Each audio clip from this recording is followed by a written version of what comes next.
Эфир Абхазского телевидения продолжается. Вы смотрите информационный выпуск Камши-Укшара. Здравствуйте. Сегодня в выпуске.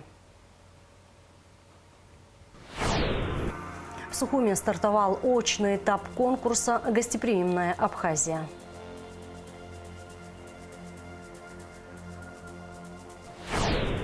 Анна и король заговорили по-абхазски. Премьера фильма состоялась в драмтеатре.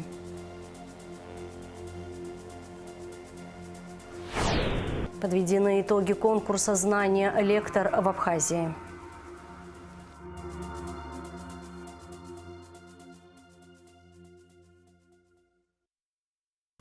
Экс-депутат Адгур Харази отказался участвовать в заседании Верховного суда по делу об убийстве и покушении на убийство. Харази, задержанный в июне текущего года, содержится в СИЗО МВД Абхазии. Отказ не связан с состоянием здоровья. Заседание суда перенесено на 29 декабря. Если Харази вновь не будет доставлен в суд, на ответственные органы будет наложен штраф. Левантий Гицба награжден орденом Ахизапша второй степени. Соответствующий указ подписал президент Бадра Гунба. Левантий Гицба удостоен высокой награды за весомый вклад в национально-освободительное движение, большие заслуги перед Отечеством в период Отечественной войны народа Абхазии и активное участие в общественно-политической жизни Республики Абхазия. Еще одним указом президента Джейхан Зафер удостоен ордена Ахизапша третьей степени за укрепление связей между Абхазией и диаспорой в Турции, а также успешное руководство Абхазским культурным центром в Стамбуле, говорится в тексте указа. За многолетнюю научно-педагогическую деятельность, подготовку квалифицированных специалистов, доктору философских наук, профессору, заведующему кафедрой философии и культурологии Абхазского государственного университета Тарба Ивану Дорофеевичу присвоено почетное звание «Заслуженный деятель науки Республики Абхазия». Более 90 тонн гуманитарного груза будет отправлено на Донбасс, а также в Запорожскую и Херсонскую области в преддверии новогодних праздников. Груз уже собран. Рано утром 16 декабря он отправится в путь в сопровождении министра по ЧС Льва Хрицения. Более 90 тонн гуманитарного груза с начала специальной военной операции Республика Абхазия отправляет в Донецкую Народную Республику, Луганскую Народную Республику, Херсонскую и Запорожскую области.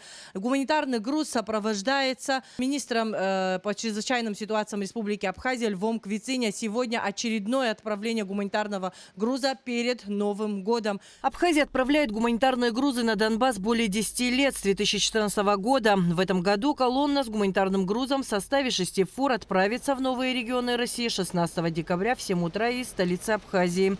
В этот раз в груз вошли цитрусовые плоды, сладкая и бутилированная вода. Доставкой руководит министр по чрезвычайным ситуациям Лев Квициня. Это традиционно, и в этом году мы отправляем около 100 тонн, мандарин в основном. Но груз мы их отправляем в Херсон, Запорожье, Донецк, Луганск. В этом, конечно, принимает участие МЧС России. Они нам предоставили транспорт, сопровождение. И послезавтра с утра по области будем распределять. Я сам лично еду в сопровождении. И это поручение президента. И я думаю, что мы все это выполним. Отправка гуманитарного груза для жителей Донецкой, Луганской народных республик, а также Херсонской и Запорожской областей в преддверии Нового года стала доброй традицией. Мы уже нарушать традиции, если даже захотим, не можем, потому что детишки ждут, это большая радость для них. Новый год без мандарин очень сложно представить, поэтому они ждут этого груза с нетерпением, и для них это большая радость. Конечно, мы от этого получаем удовольствие, когда детишки радуются. Вы же знаете, какая ситуация там, и поэтому я думаю, что это благое дело. С 2022 года представители армянской общины в Абхазии совместно с МЧС принимают участие в отправке гуманитарного груза в зону СВО и новые регионы России. И вот с 2022 года мы при совместной помощи МЧС Абхазии, администрации президента Абхазии, армянской общины и народом Абхазии решили сделать такую акцию. Раздаем мы коробки всему населению. Люди каждый от себя делает, вложит мандарины, коробочки укладывает, и все принимаем в своих приемных пунктах бесплатно.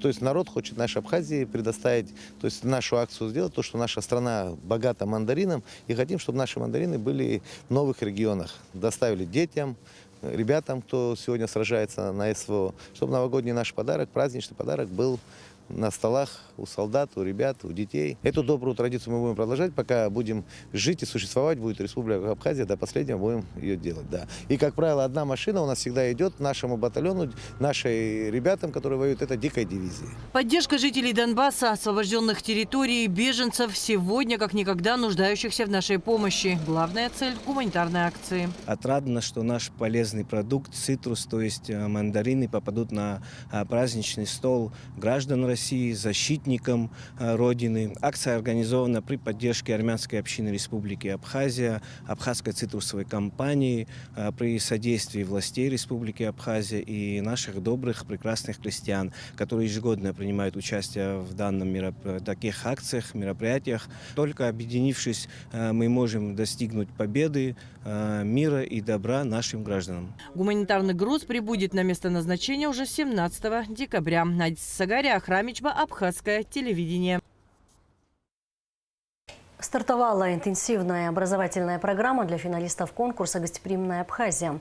Она состоит из 3 рабочих дней в Сухуми и 1 выездного дня в Сочи.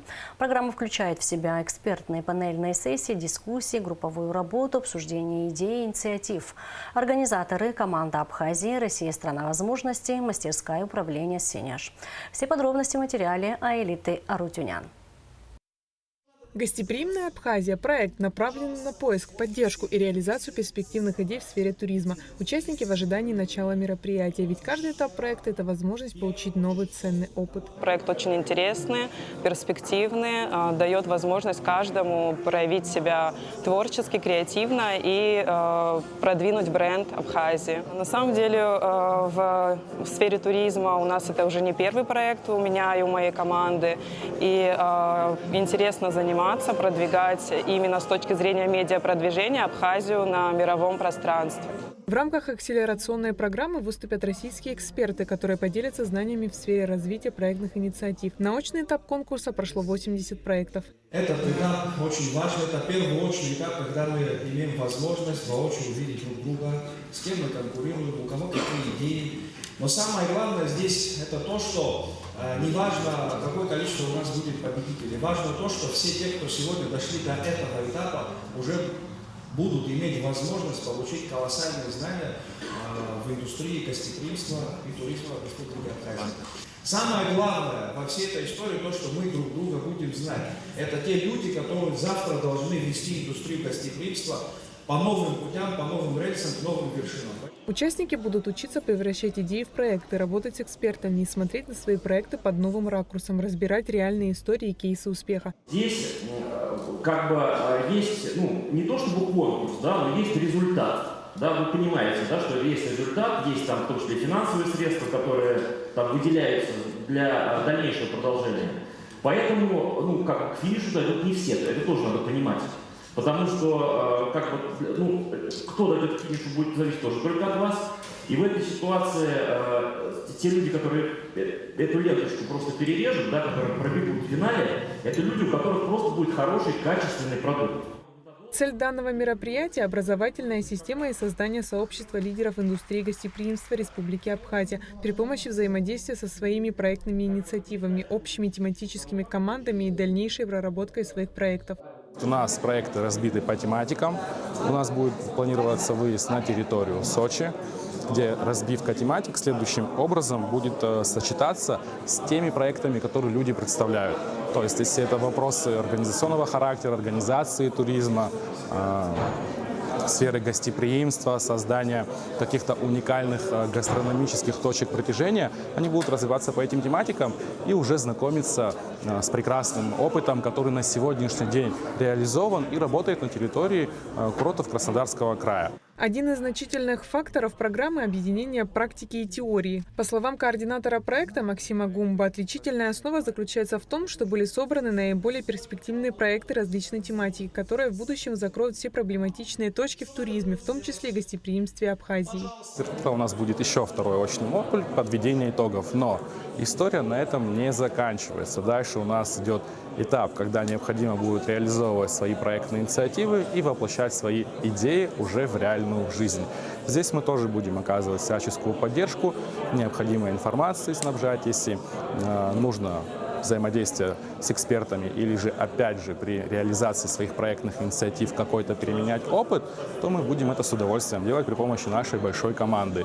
Восточная Абхазия обладает большим потенциалом для развития туризма и гостеприимства, однако в силу определенных обстоятельств пока что она выпадает из общего сегмента. Подобные проекты направлены на выработку общей концепции развития туризма на всей территории республики. Безусловно, много факторов, которые способствуют и быстрое прохождение границы. Напоминаю, мы говорим про норму до 20 минут, и она соблюдается. Это запуски новых автобусных сообщений, это, конечно же, железнодорожное сообщение, открытие аэропорта Сухум. Здесь рейсы не только из Москвы и Санкт-Петербурга, но запланированы рейсы из Перми, из Ханты-Мансийска на 2026 год. Также в рамках мероприятия прошла панельная сессия «Стратегические ориентиры индустрии гостеприимства Республики Абхазия». На ней среди остальных значимых составляющих республики отмечалась важность людей в сфере туризма Абхазии. В обучающей программе принимают участие 80 человек. Они работают в командах под руководством модераторов и экспертов президентской платформы «Россия – страна возможностей» и мастерской управления «Сенеж». Организаторы АНО «Команда Абхазии», АНО «Россия – страна возможностей», мастерская управления «Сенеж». Айлита Аручнян, Алексей Гухавара, Мукамке, Абхазское телевидение. Торжественная церемония награждения победителей конкурса «Знание лектор» прошла в Абхазском госуниверситете. Это первая зарубежная церемония награждения от общества «Знания». В конкурсе участвовали 16 просветителей из Абхазии, 10 из них стали победителями. Участники заключительного этапа представили свои выступления перед экспертным советом на площадке Абхазского государственного университета. Конкурсанты боролись за звание лучшего лектора по 3 основным критериям: знание в выбранной темы и ее актуальность, общая культура, креативность в форматах преподнесения материала. Республика Абхазия – уникальная страна с удивительной, богатой многовековой историей, уникальной самобытной культурой и удивительными традициями. Ключевым направлением нашего взаимодействия, полагаю, должно стать популяризация богатой истории Абхазии, выдающихся деятелей, выдающихся просветителей нашей страны не только в Абхазии, но и за пределами республики. Абхазский государственный университет всегда был таким мощным центром притяжения людей, стремящихся к знаниям. Уверена в том, что взаимодействие АГУ и общество знания откроет новые двери в мир знаний тем, кто к ним стремится. Мы, когда говорим о знании, мы говорим о силе человека, о силе общества, которое приносит в последующем, капитализируясь, пользу своей семье, своей малой родине, своему городу, своей стране, ну и, конечно же, в целом миру. И нам очень приятно то, что Республика Абхазия, руководство страны, руководство университета, в них мы нашли надежных партнеров, с которыми мы можем идти нога об ногу. И общество знания сегодня – это, не побоюсь этого слова, огромный портфель уникальных возможностей в просветительском, образовательном, научном и во многих других аспектах. И нам очень радостно, что инициативы, которые когда-то были впервые предложены несколько лет назад при перезагрузке российского общества знания, горячо приветствуются здесь, на абхазской земле. Старт конкурса для Абхазии дал первый заместитель руководителя администрации президента России Сергей Кириенко. Оценивали финалистов представители органов государственной власти Абхазии, общественных объединений, образовательных организаций и научного сообщества. В конкурсе приняли участие около 100 человек. Это мог быть не только профессиональный лектор, но и любой житель республики старше 18 лет. Для меня лично это новый опыт, новый вызов в жизни. Кроме того, есть такой немножко семейный элемент. Дело в том, что мой дед, заслуженный работник культуры Абхазской ССР, Алексей Абасович Хагба, в советское время был членом общества знания. И вот спустя 30 с лишним лет можно сказать, что я продолжил эти добрые традиции и выступил на этом конкурсе. На участие вообще в конкурсе меня сподвигло участие в конкурсе «Наукознание», который проходил в Москве. Меня очень впечатлили очень большое количество интересных лекций о применении в современном обучении интерактивных методов. И мне захотелось также попробовать себя в этой сфере, посмотреть, на что я способна в данном направлении. Мне понравился очень конкурс, очень сильные конкурсанты, то есть очень интересные были подняты темы в их лекциях, выступлениях. Было очень увлекательно. Имена первых в истории конкурса «Знания лектор» победителей в Абхазии были объявлены на торжественной церемонии и награждения. 10 человек – Линда Ампар, Игорь Басов, Анетта Боганба, Асида Гумба, Анна Гуня, Астан Дакиут, Инал Тужба, Ефрем Хагба, Лиана Хагба и Инал Хагмаков стали победителями и получили наградной клуб «Знания лектор», а также технику для просветительской деятельности. В завершении для участников мероприятия был организован небольшой концерт. Яна Шакая, Камила Джопа, Абхазское телевидение. Герои художественного фильма «Анна и король» заговорили на абхазском языке. Премьера дублированной картины прошла в Абхазском государственном драмтеатре. Проект был реализован при поддержке Государственного комитета по государственной языковой политике. Перевод сценария и подбор актеров для озвучивания выполнил народный артист Абхазии режиссер Вячеслав Облотя. Работа над дубляжем продолжалась 6 месяцев. Главные роли привлекли особое внимание зрителей. Анна, образ которой в оригинальной версии воплотила Джоди Фостер, заговорила на абхазском языке голосом Амры Начкеби. Короля, сыгранного Чоу Юнфатом, озвучил Леон Барчан. В дубляже также приняли участие Лана Гергия, Ната Мукба, Гарри Джинджолия, Марина Аристава, Расида Сулава, Сырби Сангуля, Роман Сабуа, Тома Авицба, Нур Джинджолия, Вячеслав Облотя и Алхас Марколия. Ева Айба заняла первое место и получила корону от Оксаны Федоровой в конкурсе красоты и талантов «Юная принцесса», финал которого прошел в пятницу в Гагре. Еве Айба также вручили золотую подвеску с фианитами в виде короны. Второе место и серебряную подвеску короны получила Николь Губас. Третье место Кетти Кварча. Приз зрительских симпатий завоевали Мира Цейба и Лея Таня. За лучший образ принцессы призы получили Арнелла Фейсба, Стефания Симонова, Дана Карапетя. Мероприятие прошло при поддержке администрации Гагарского района. Было подано более 900 заявок, и некоторые даже по сей день, уже сегодня финал, до сих пор присылаются анкеты. Из 900 участниц было отобрано, вообще планировалось изначально отобрать 20 финалистов, но так как очень большой был объем работы, мы решили отобрать 25 конкурсанток. Конкурс проходит при содействии отдела культуры Гагарского района и администрации Гагарского района. Также хотели бы выразить нашим партнерам благодарность. Это компания Гагра-Телеком и Барцыц Олегу Мсасовичу, который оказал содействия в качестве спонсора. В этом конкурсе проигравших нет. И, безусловно, что они все победители, уже учитывая то, что они здесь находятся. Я хотел бы, чтобы вы оказали им сегодня большую поддержку, большое содействие и отметить, что подобного рода мероприятия очень важны, и их нужно проводить чаще. И, в свою очередь, если мы где-то сможем посодействовать, мы, безусловно, будем содействовать, потому что в таких именно прекрасных конкурсах раскрываются самые большие таланты. Акция по бесплатной стерилизации собак и кошек прошла в селе Дзюкта Сухумского района. Всего было стерилизовано около 60 собак и кошек. Репортаж Гугоцы в Иордании. Одна стерилизованная собака – это до 20 предотвращенных бездомных щенков в год, утверждают специалисты. За этими цифрами реальные судьбы животных, а еще добрые люди, которые не предадут. На ночь Хверки, одна из них, она подобрала 2 бездомных собак на улице и привезла их на бесплатную акцию по стерилизации в собачий приют в селе Дзюкта. Теперь собаки останутся жить у нее дома. Я просто призываю всех делать такие добрые дела и взять ответственность на себя себя и за наших, как говорится, малых друзей. Нужны такие акции.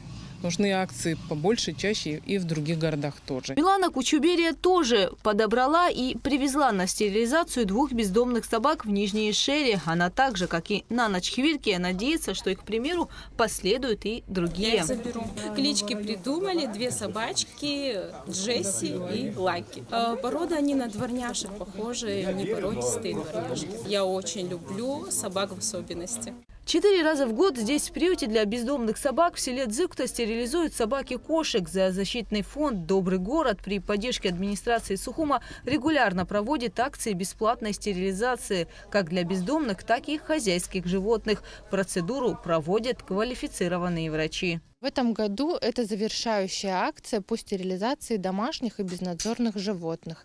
На сегодняшний день по итогам 2025 года простерилизовано более 1000 животных. Мы очень надеемся, что данная практика будет сохранена и в 2026 году.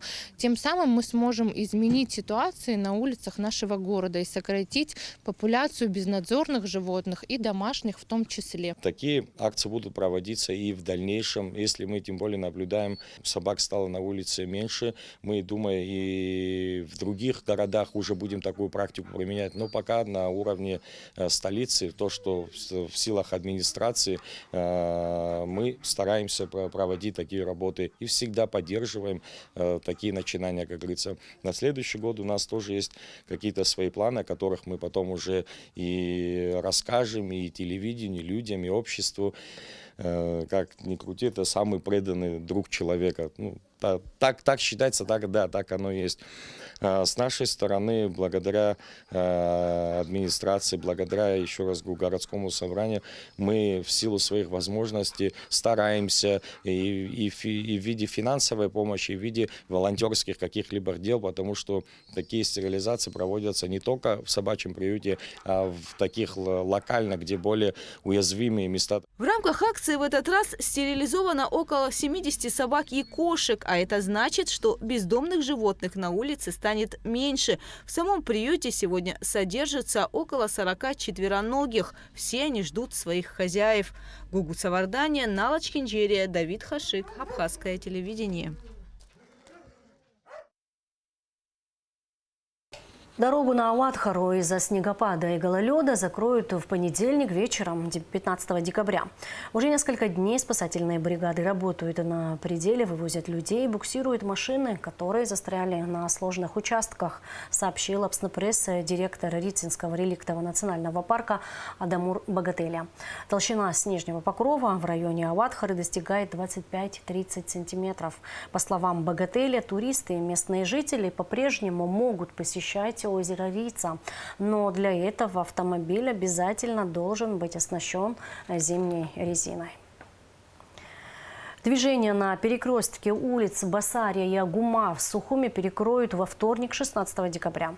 Проезд будет закрыт с 9 до 18 часов. Ограничения связаны с ремонтными работами на этом участке, сообщает пресс-служба столичной администрации.